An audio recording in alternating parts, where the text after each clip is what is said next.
Hi everyone, I just want to make this video about this so-called World War III that everybody's going on about on the internet.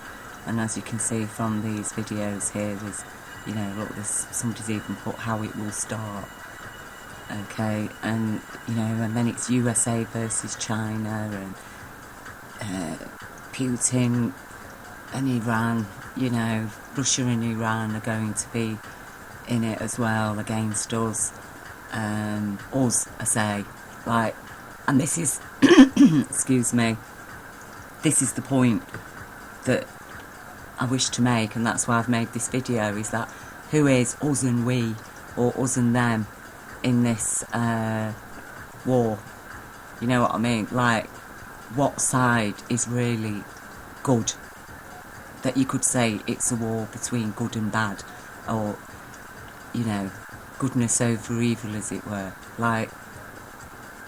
When you look at it, all parties involved are actually really bad, I mean, Iran has got a terrible human rights record, and what they've done, their interpretation of Islam, although it's different to the Saudis in some respects, it's a bit the same difference between Protestant and Catholicism, in that they both essentially continue with the same oppressive conditions of their so-called religious beliefs, which have fundamentally, on both sides, Christian and Islam, the state-controlled versions of them are very, very far removed from the actual reality of what the holy books say, what the prophets say, compared to what we actually receive in society. We get crumbs, crumbs, but wherever there's any room for oppression or controlling people with the religious interpretation, they stand very, very heavily by it. But wherever there's room, for kindness and mercy, that's very much, closed off, really. And I've said it in other videos, Islam is a progressive way of life, and it incorporates new knowledge, and it asks people to abandon their old ways, traditions and beliefs when new knowledge proves them wrong. And, the same for Christianity. Is supposed to be about caring for people, living humanely, living with respect, and instead we've got a world that's supposedly governed by people that claim to be Christians and Muslims, or Jews, and we can't forget their involvement, that really they're right at the heart of this. And they've been a warmongering presence, political and financial presence in our world for quite a long time, for over 100 years, And when I say Jews, I'm talking about a particular group of Jews who call themselves Zionists. As far as I'm concerned, Rastafarian people are true Zionists. Okay, and there's a very big difference between Rastafarian and, your city banker type Zionist. So, that's where my understanding of Zion comes from, the Rastafarian understanding of Zion, not from this financial sector understanding of Zion, which is an actually psychopathic approach to life. So anyway, what the big hoo-ha now is about, and I think it does need explaining, is that the US has decided to sell some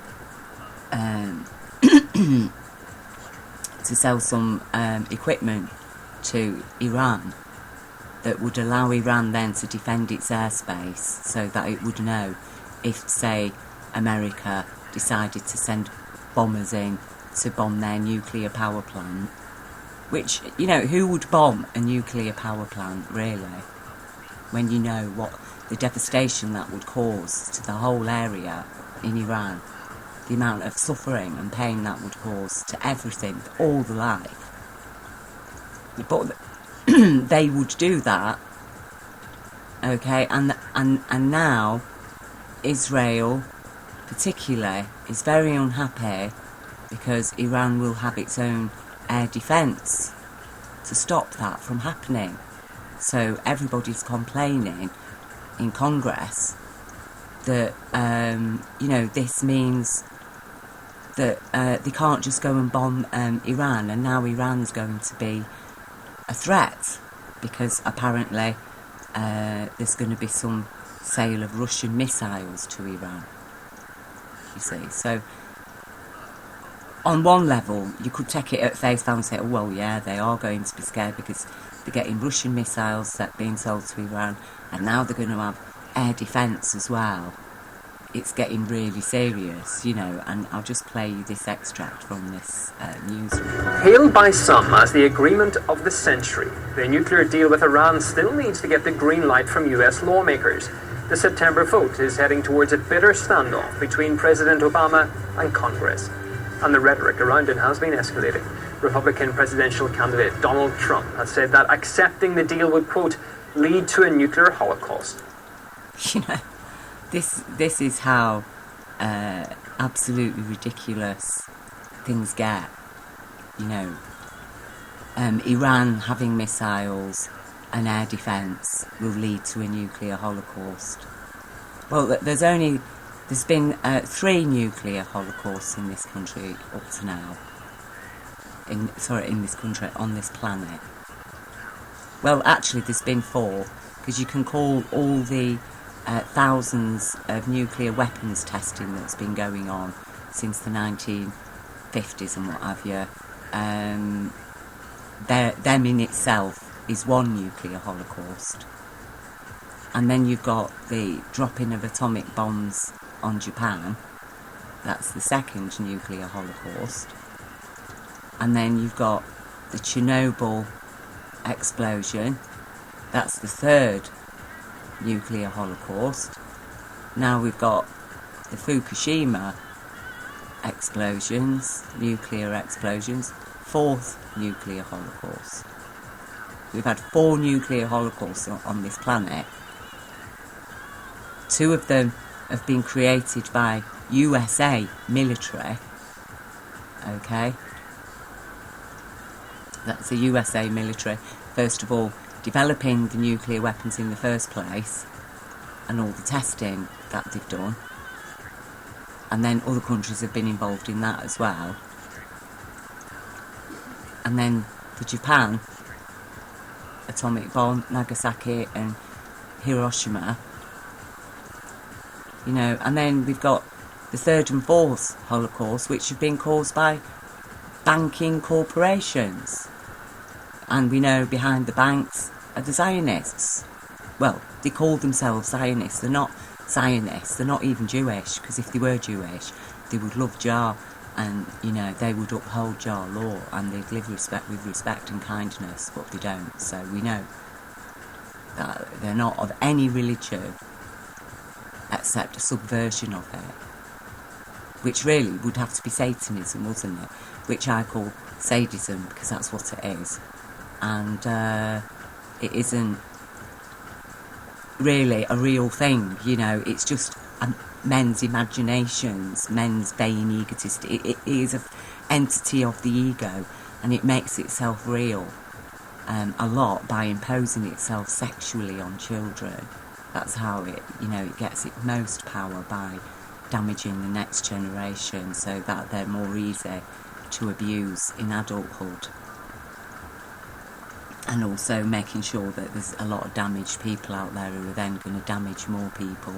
You know, it's just how they work. It's a consciousness, and we need to wake up to it, because it's controlling us at the moment in a lot of ways, but people are blind to the ways in which they're being manipulated by this sadistic consciousness.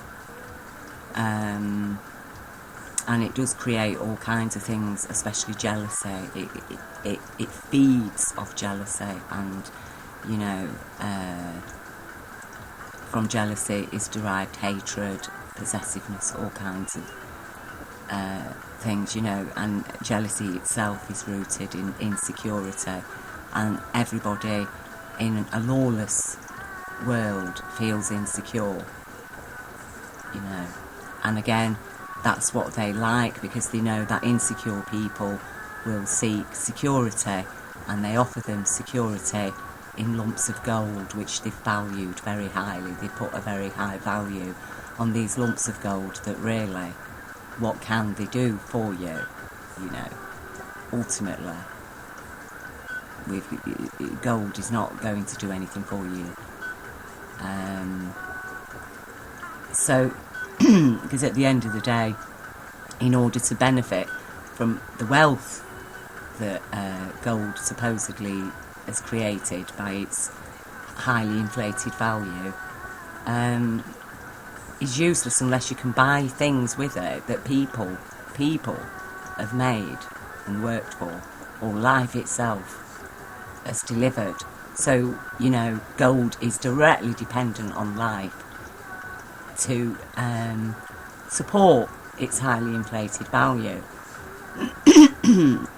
And this is where we're at right now in the world, is that we have this whole economy that's supported and is supported by a highly inflated value of a really useless, mostly useless metal that is so useless it can just be stored in massive vaults for hundreds of years, you know, we don't even need to use it. It can be buried with kings, you know, you can have tons of it buried in chambers.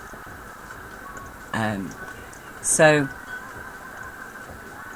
we're upholding the value. The whole world is struggling to uphold the value of this gold and the interest that it incurs, that we incur when the price of gold goes up each time, and then people are in debt because of the interest, you see, because like, oh yeah, well, gold might have been worth that much when you borrowed some money on the strength of it, but now actually your debt's increased because the value of gold's increased, you see.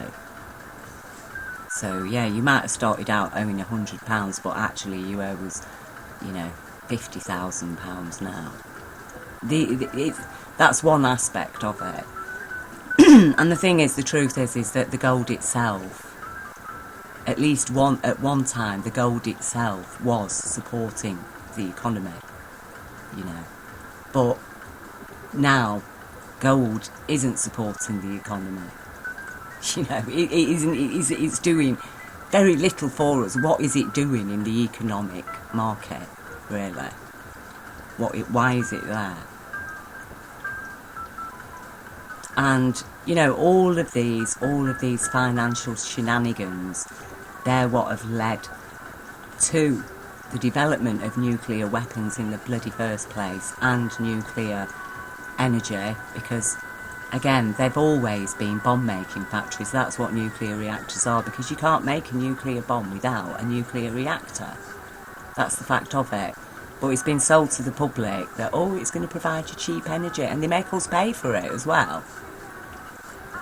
And take on all the risks.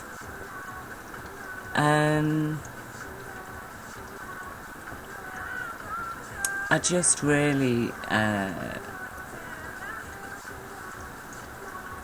it's hard to understand how these things have happened. They are horrific. It's horrific. Nuclear power is horrific. And how we can just use it, you know.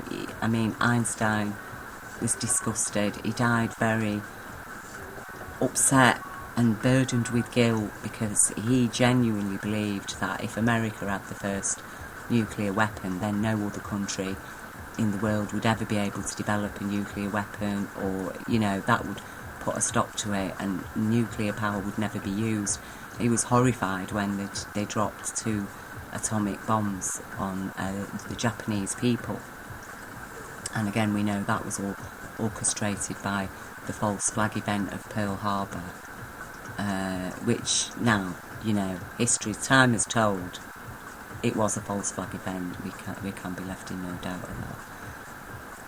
So, I think what people need to understand is what's going on here, this World War III thing. It is a cover for the New World Order plan of, their planned coup. And, they're going to do it they're going to try to do it under cover of war. And so, it's up to people now to really wake up out of this nightmare that, the dream time has been turned into. It's time for us to wake up and get really real and tell these bastards really to fuck off, and I know, because that is what they are, and they are fuckers. So, let them fuck themselves away, fuck off, you see. And that's what we need to do.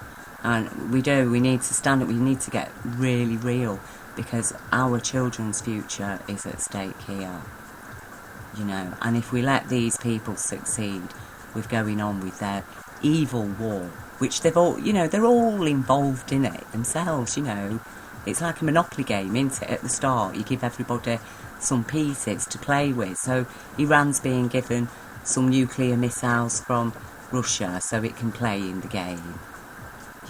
America's give it a bit of air defence. It's like, yeah, we're all going to take part in this, and in the process we'll kill off all the people within our own countries who are standing against our evil economy, you see, and who actually want to live a better life. We'll get rid of all them in each of our countries.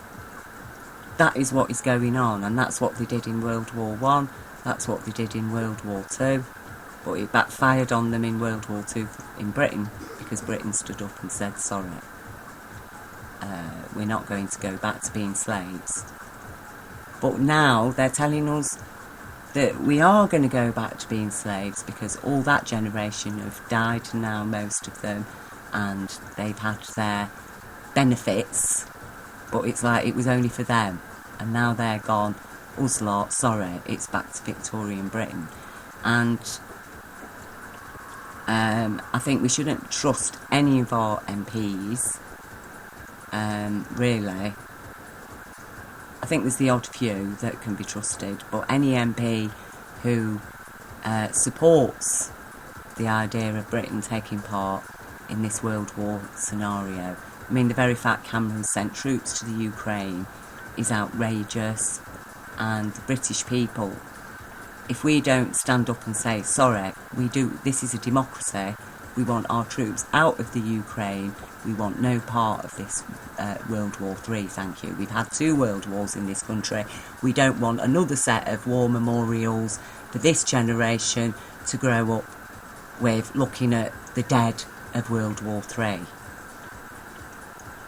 In fact, will they even be listed? Because, we know from the George's Guidestones, if that is really their plan, this lot have got the idea of destroying most of the planet and living on a little part of Earth that they're going to call utopia. And, there's going to be a population of under 500 million people. So, they're going to have to get rid of 6.5 or is it 7 billion people now they're going to have to get rid of. And just the fact that they put that up in writing, in stone, and now this, and we've already got Fukushima, they've got a lot to hide, and what their plan is that they hope to erase history so they can all start afresh in their little utopia paradise, you see. That is what they want to do. And what they're saying is that, all the people that have suffered throughout the centuries, century after century, living in poverty, the majority of people, the slaves, okay, that built the cities, all of them were there just so we could reach this point in history where a few Zionist bankers, so-called Zionists, decide the fate of humanity and decide to wipe us all out and just reap the rewards of what we have paid for time after time after time, because our souls have been reborn. So we have, the people have built all of this and created it, and they just want to steal it off us so they can live in the exact socialist world that they robbed of us. Okay, and I'm not talking about Soviet bloody communism when I talk socialism. You know, socialism is community. It's the way humanity lives and thrives. It's not a political bloody organisation. So they've robbed us of that and made us slaves and created all the mess on the world, and now they want to take it away, just kill us all, and then themselves set themselves up. And I think that we just need to really just say no to that. Wake up to what is really going on here. Don't get caught up in the bloody agendas, you know. Muslims are going to kill everybody, or, you know, this Revelations thing. As I say, yeah, Revelations does ring true in the world. Why wouldn't it? We're living in a world that has followed its own self-fulfilling prophecy, aren't we, in that sense? If you tell people there's going to be doom and gloom, that is what they're going to see. And in every generation, Revelations has been happening. You know, Revelations was happening during World War II. We were in Revelations then.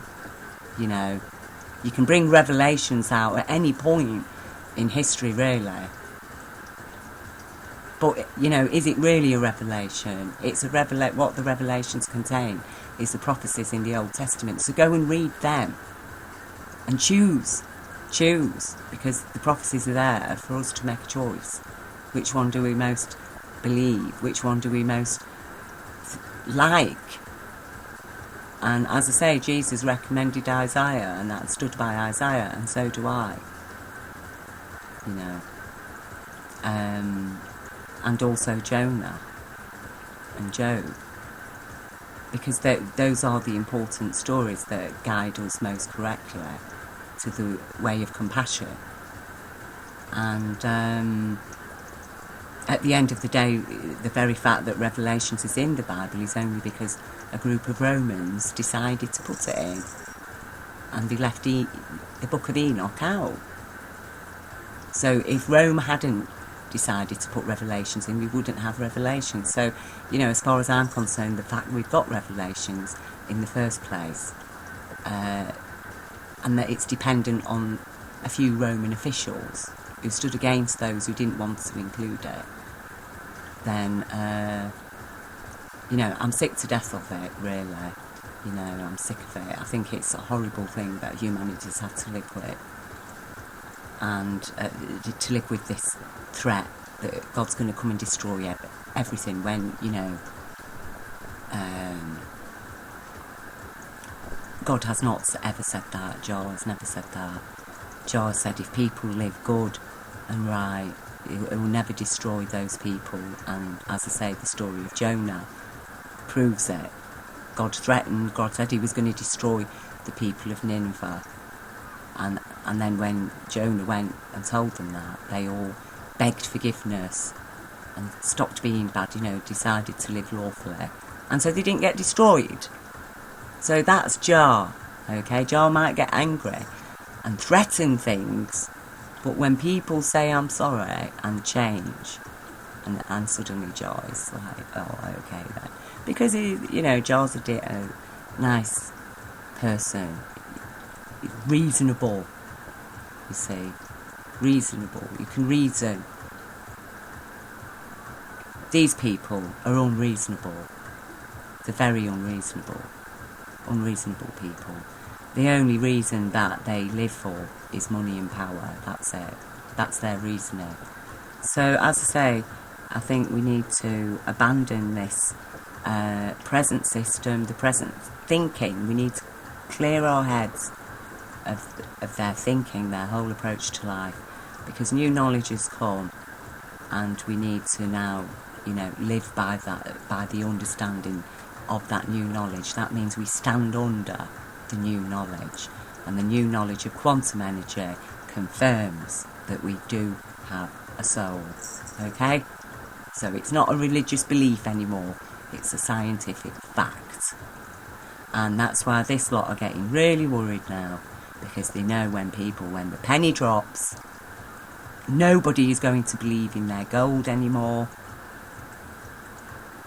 More important, a child will have more value than a lump of gold. And that's how it should be. That's the lawful, that's the law. A child cannot be bought nor sold, okay? A child is worth more than a lump of gold. And that's what everybody's got to get now into our heads and our hearts once and for all. Thank you.